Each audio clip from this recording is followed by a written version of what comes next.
Hello అండి, నేను doctor Jigna Tamgoud, Oasis fertility కరీంనగర్లో consultant and fertility specialist. Period irregularity చాలా కామన్ ప్రాబ్లం.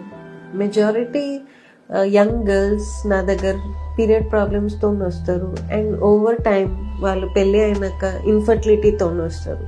సో ఈ పీరియడ్ ఇర్రెగ్యులారిటీ ఎప్పుడు మనం ట్రీట్మెంట్ తీసుకోవాలి, when we should be concerned about this and when we should think that this is a part of natural growing. So young girls menarche అయినప్పుడు, puberty వచ్చినప్పుడు, వాళ్ళకి first period వచ్చినప్పుడు period will be irregular for about 3 to 4 years. వాళ్ళకి 3 months ఒకసారి, లేకపోతే 2 months ఒకసారి, లేకపోతే 15-20 days ఒకసారి.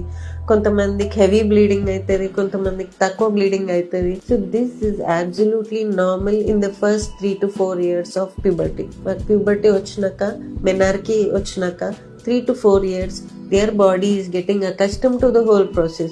వాళ్ళ బ్రెయిన్ నుంచి ఓవరీస్ కి సిగ్నల్స్ స్టేబుల్ అవుతుంది. సో ఈ టైంలో if they are having irregularities in period, కొంచెం డిలే అవుతుంది, కొంచెం తొందర వస్తుంది, that can be accepted. But in case they are having too heavy bleeding, చాలా క్లాట్స్ పాస్ అవుతుంది, but in such a scenario don't ignore, always take your child to the doctor. కానీ 3 to 4 years తర్వాత ఈ irregularity ఒకవేళ persist అయితే please do not ignore. This may be a warning sign, may be a starting of some problem which is known as polycystic ovarian syndrome. Majority girls polycystic ovarian syndrome or polycystic ovarian morphology వాళ్ళ మన దగ్గర వచ్చేటప్పుడు it is already too late to tell them anything. So ఈ polycystic ovaries అనేది ఏంటి? So polycystic ovaries అయితే normal గా అండాశయంలో ఒక 6 to 7 గుడ్లు మనం స్కాన్ చేసేటప్పుడు కనిపిస్తుంది. ఈ పాలిసిస్టిక్ ఓవరీ అనేది it is a scan diagnosis, ultrasonographic diagnosis. Scan చేసేటప్పుడు in normal menstruating women 6 to 7 follicles, అండాశయంలో గుడ్లు మనకి 6 to 7 కనిపిస్తాయి.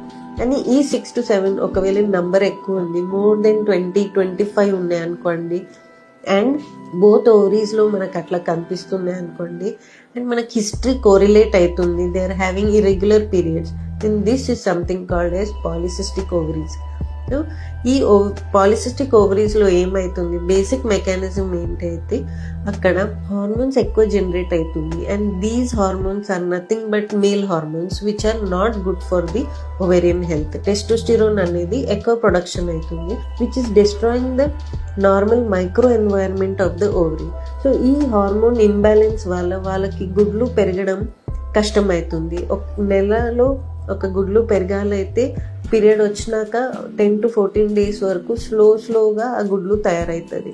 కానీ పీసీఓడి ఉండే వాళ్ళకి ఈ గుడ్లు పెరగడం కష్టమవుతుంది. గుడ్లు అసలు పెరగలే, లేకపోతే ఎప్పుడో ఒకసారి పెరుగుతుంది, చాలా లేట్గా పెరుగుతుంది, 2 or 3 monthsకి ఒకసారి పీరియడ్ వస్తుంది. So this is something which is nothing but a hormone imbalance. కానీ why does it happen?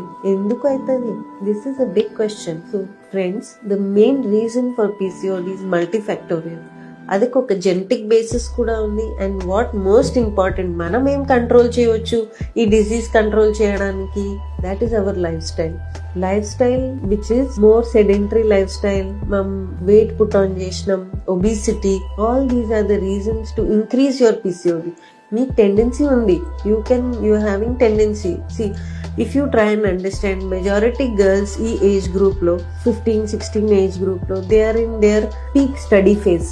So inter 10th తర్వాత ఇంటర్ తర్వాత NEET exams are any other competitive exams కోసం కంటిన్యూస్లీ సెడెంటరీ లైఫ్ స్టైల్ ఉంది. They are all the time studying, reading, eating while studying, eating and sleeping. So ఈ ఒక life style వల్ల ఈ PCOD అనేది problem ఎక్కువవుతుంది. So this is the time మనం ఆ ఫేజ్లో మన గర్ల్స్కి ఎడ్యుకేట్ చేయాలి. They have to be active. ఈ టైంలో స్టడీ ఫేజ్లో apart from study, they should include some form of exercise and diet regulation in their curriculum so that this PCOD problem can be controlled and ముందు ఆ PCOD వల్ల అయ్యే infertility మనం control చేయొచ్చు. So ఇప్పుడు పెళ్ళి అయింది, 1.5 years 2 years అయినా ఇంకా ప్రెగ్నెన్సీ రాలే అని చెప్పి పేషెంట్స్ నా దగ్గర వస్తారు PCOD ప్రాబ్లం తీసుకొని. So how I can help them? So first and foremost thing is lifestyle modification. PCOD వాళ్ళ పేషెంట్స్కి జనరల్గా కొంచెం వెయిట్ ఎక్కువ ఉన్నప్పుడు the first and foremost thing that I give them చిన్న టార్గెట్ ఇస్తాం. I'm not expecting them to lose weight suddenly, కానీ ఒక 2 or 3 kgs from there at least 5% of body weight తక్కువ అయినప్పుడు స్పాంటేనియస్గా వాళ్ళ సైకిల్స్ రెగ్యులర్ అయ్యే ఛాన్సెస్ ఉన్నాయి, ఎగ్ తయారయ్యే ఛాన్సెస్ ఉన్నాయి, and they can conceive naturally also. 90% of the patients who come with PCOD problem can conceive with minimal help. Only 10% PCOD patients ki koncham ekwa detailed help kavali. So please understand, majority of you are in the 90% who can conceive naturally. So PCOD is a hormone problem. It has a genetic basis and can be controlled mainly with lifestyle modification. So మనం diet regulate చేసి వాళ్ళ life style కొంచెం exercise activity increase చేసి తర్వాత we can help them with certain medications. కొన్ని tablets ఇచ్చినప్పుడు ఆ PCOD మనం కంట్రోల్ చేయొచ్చు. The next important question is, madam can you cure my PCOD? మా పీసీఓడి క్లియర్ అయితే మేబీ నాకు ప్రెగ్నెన్సీ వస్తుంది మేడం. నో, అది చాలా చాలా తప్పు. PCOD is not going to go.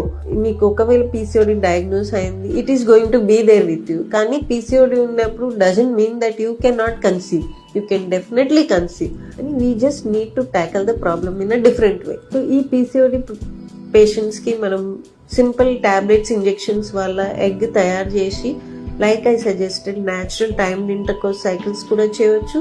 Adi andalo pregnancy raalekapothe we can try for IUI cycles. The last resort is IVF. So PCO patients directly do not need IVF. Please understand, there are reasons why a PCOD patient has to go for IVF, and it is not a direct indication for IVF.